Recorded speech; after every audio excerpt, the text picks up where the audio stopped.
खबर शामिल करते हैं बुरेवाला से। पेट्रोलियम मसनूआत की कीमतों में रात गए एक बार फिर बड़ा इजाफा कर दिया गया। बिजली बम के बाद अब पेट्रोल बम भी अवाम पर गिरा दिया गया। पेट्रोल 14 रुपए 91 पैसे और डीजल 18 रुपए 44 पैसे महंगा कर दिया गया। पेट्रोल की नई कीमत 305 रुपए 36 पैसे जबकि डीजल की नई कीमत 311 रुपए 84 पैसे तक पहुंच गई। अवाम ने पेट्रोलियम मसनूआत की कीमतों में हुए शुरबा इजाफे को जुल्म करार देकर मुस्तरद कर दिया। शहरियों का कहना है कि कभी हम पर बिजली बम गिराया जाता है, कभी पेट्रोल बम।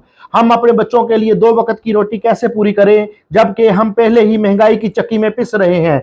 अब एक बार फिर पेट्रोलियम मसनूआत की कीमतों में बड़े इजाफे से एशियाई खुर्दोनोश गरीब आदमी की पहुंच से मजीद दूर हो जाएंगी। शहरियों ने मुतालबा किया है कि गरीब अवाम पर तरस खाकर महंगाई के जिन को काबू किया जाए। मोहसिन मुगल, मुगल न्यूज, बुरेवाला।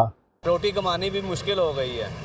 हम रोटी कमाएं कि पेट्रोल पूरा करें या घर के खर्चे पूरे करें। एक कारोबार नहीं है, काम नहीं है, रोजगार नहीं है। पेट्रोल की कीमतों में जो इजाफा है ये सिर्फ आवाम के साथ नाइंसाफ। अब इनको चाहिए था कि पेट्रोल की कीमत बजाय बढ़ाने के कम कर दे।